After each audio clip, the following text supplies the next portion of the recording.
هنيئا لنا جميعا بهذا الانتصار المستحق. انتصار كان نتيجة حتمية للتغييرات التي أجراها المدرب تحت إلحاح الجمهور وكافة المتابعين والمهتمين بالشأن الكروي. المقابلة كانت جيدة وفي أعلى مستوى، ما عندها حتى شي علاقة، وكانت على النقيض تماما من المقابلة السابقة. ما فيهاش أخطاء كثيرة، فيها انسجام كبير ما بين اللاعبين وفوز وتأهل على رأس المجموعة ب7 ديال النقاط، تسجيل 6 ديال الأهداف مقابل هدف واحد في ضربة جزاء.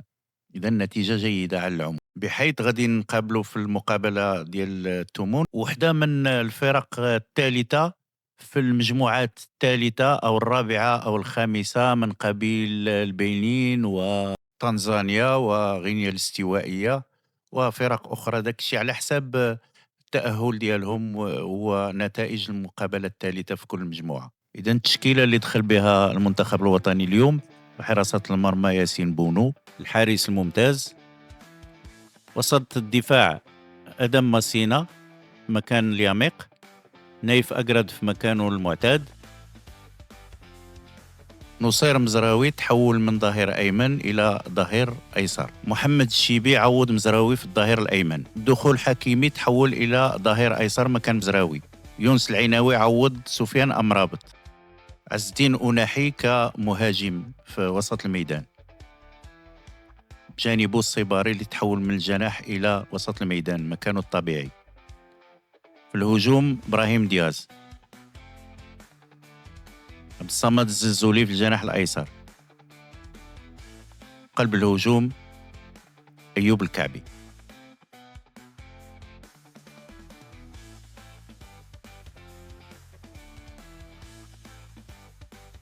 هذه التغييرات الجيدة اللي عطات نتيجة ديالها كتبان تغييرات كثيرة، ولكن هي في الحقيقة تغيير ديال 3 ديال اللاعبين: صلاح الدين ومرابط والياميق. الباقي هو تغيير مراكز مع الحفاظ على اللاعبين. دابا باش نفهموا واش وقع، أول حاجة كانت هي تغيير الياميق بماسينا مركز بمركز، من بعد استغناء على صلاح الدين باش يجي مزراوي الظهير الأيسر، بلاصة مزراوي يجي ليها الوفيد الجديد الشيبي. إذا جوج دخلوا جداد هما ماسينا والشيبي. الدفاع استقر ولا ضابط شغله واستفد بزاف من وجود العناوي في خط الارتكاز، لأنه ساند بزاف الدفاع وسهل عليه المأمورية. بما أن سفيان مرابط خرج فكان ضروري شي واحد يعوضه، ولكن مع تغيير الدور يكون عنده طابع هجومي أكثر، فالمدرب اختار أنه يسند هذه المهمة للصباري، وأناحي احتفظ بالمركز ديالو كوسط ميدان هجومي. إلا دققنا مزيان غادي نلاحظوا أنه هاد 7 ديال اللاعبين واحد فيهم اللي بقى في المركز ديالو هو أناحي، الباقي كلهم يا دخلوا جداد يا غيروا البلاصة. الشيبي وماسينا جداد، ولكن أقرد غير المكان ديالو في وسط الدفاع من اليسار، من اللي كان اليميق إلى اليمين. ماسينا دخل البلاصة اللي أصلا في المقابلتين السابقتين كان فيها أقرد. مزراوي تحول إلى ظهير أيسر وخرج، فتحول الشيبي إلى ظهير أيسر بعد ما كان ظهير أيمن، ودخل أشرف حكيمي باش يعوض الشيبي في الظهير الأيمن. كانوا بزاف ديال التغييرات، ولكن على العموم بقى الانسجام بين اللاعبين. إلا شفنا وسط الميدان فالعناوي كان عنده شوية نزعة هجومية، فرجع لعب في مكان أمرابط كوسط ميدان دفاعي، والصباري اللي كان جناح أيسر في المقابلتين السابقتين جاء المكان اللي منطقيا هو متعود يلعب فيه، فلعب إلى جانب أناحي. إذا التغييرات كانت غير في المراكز. في خط الهجوم أهم تغيير كان هو دخول الزلزولي، فالزلزولي أبلى البلاء الحسن صراحة، هو الأحق بأنه يلعب في هذاك المركز.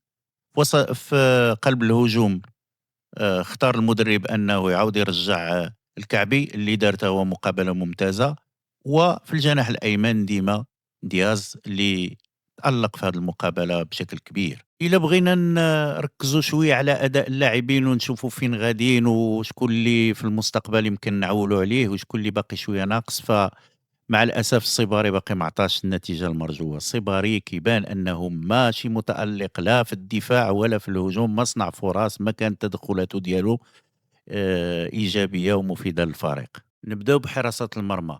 بونو هو بونو، صحيح أنه ما تختبرش في هذه المقابلات ب3، ولكن بونو نهار تحتاجو تعوّل عليه. وسط الدفاع اللي كنا خايفين منه، كيبان أن إلا جمعنا ماسينا مع أكراد تكون أفيد، بلا ما نقصوا من مجهودات ديال اليميق، ولكن من الأحسن الاعتماد على هاد الجوج. المدافعين ديال الأطراف ولا الظهيرين هما اللي فيهم واحد المكسب كبير وعاطين واحد الاطمئنان للمنتخب.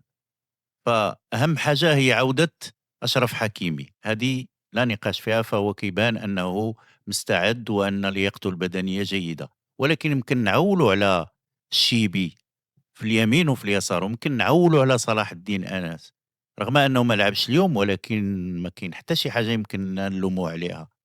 وأيضا راه باين أن المزراوي في مستوى عالي ويمكن يكمل معنا إن شاء الله، نتمنوا أنه ما يتصابش. العناوي كلاعب ديال الارتكاز ويساند المدافعين قبل ما يساند الهجوم، هذيك هي بلاصتو أظن. بلا ما نقصوا مرة أخرى من مرابط، فمرابط يمكن نحتاجوه في المقابلات الصعبة اللي كتكون فيها هجومات مكثفة على الدفاع ديال المنتخب المغربي. إلا كنا غادي نكملوا بهذه الخطة ديال 4-3-3 ونحتاجوا شي حد اللي هو يعطينا أداء أحسن من الأداء ديال السيباري مع الأسف. فهو لاعب موهوب ولكن يمكن فرصته باقا ما جاتش. كاين الخنوس على رأس القائمة، ولكن ممكن أيضا دياز يلعب في وسط الميدان، وفي الجناح راه كاين الاختيار ما بين سفيان الرحيمي وإلياس أخوماش. نشوفوا اللاعبين اللي كانوا أكثر بروزا واللي تألقوا. كاين أناحي ففي الدقيقة 10 هو اللي سونطرا الكرة الكعبي، سجل منها بضربة رأسية بديعة وسط الازدحام ديال المدافعين. وناحي رجع مرة أخرى عطى كرة مزيانة في الجناح للزلزولي، والزلزولي سونطراها أرضية فلتها الكعبي وسجلها دياز بطريقة ممتازة. وأناحي هو اللي عطى الكعبي هذيك السونتراج اللي سجل منه بضربة مقياسية بديعة. هذا ولا لاعب مختص في هذه الإنجازات الجميلة جدا اللي كتوقع في تاريخ الكرة.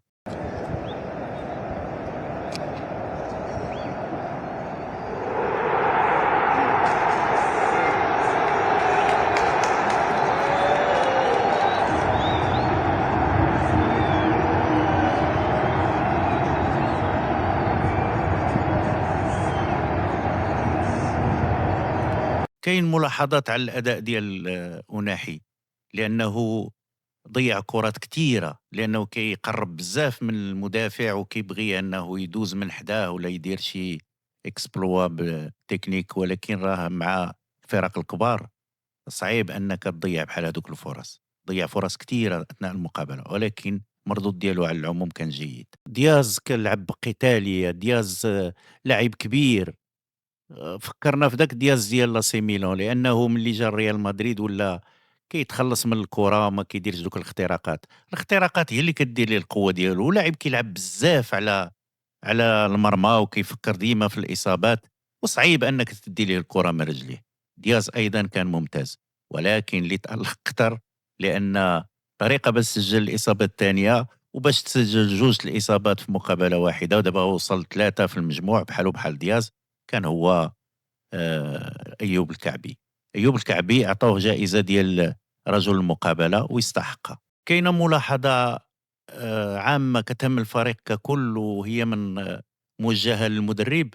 خاص يتم الاعتناء بالضربات الثابتة، فما كنستافدوش منها نهائيا، كنديروها بطريقة يعني فيها ارتجال كتير. فزنا وتأهلنا وطمأنينا على جودة اللعب، ومتفائلين بالمقابلات المقبلة، ولكن راه ما غاديش نديروا مساندة عمياء. ما بغيناش نقللوا من قيمة هذا الفوز، ولكن راه المنافس كان ضعيف. ربما هي أضعف فرقة واجهناها من هاد 3 اللي واجهنا في هذه البطولة. نبقاو ديما نديروا ملاحظاتنا إلى كانت مأكدة وموثوقة، ولعل وعسى أنها تلقى آذان صاغية. وما نساوش أن النصيري راه كان هو رقم واحد في قلب الهجوم. دابا بحال تم التغاضي عنه. النصيري لاعب مزيان يمكن نستافدوا منه بالضربات الرأسية وبهذيك لا فيفاسيتي ديالو. والكعبي اليوم اللي ولا هو المدلل ويستحق، فالكعبي تم الاستغناء عنه هو ورحيمي في المونديال ديال 2022. كان عنده 3 سنين قل، والكعبي هو الكعبي وكان متألق. ورحيمي ديما غادي نرجعوا للمبدأ اللي ما يمكنش نتنازلوا عنه حنا كمتتبعين وكجمهور، هو أن الأسبقية للأجدر بالمكانة ديالو في المنتخب. تأهلنا وفزنا ونتيجة وأداء، ولكن خصنا نبقاو يقظين للمقابلات المقبلة. فما حدنا كنتقدموا في البطولة والمقابلات كتصعب والخصوم كيكونوا أكثر قيمة. إلى اللقاء. وسط الميدان يا ذا المباراة يقع مبرد السيطرة كاملة.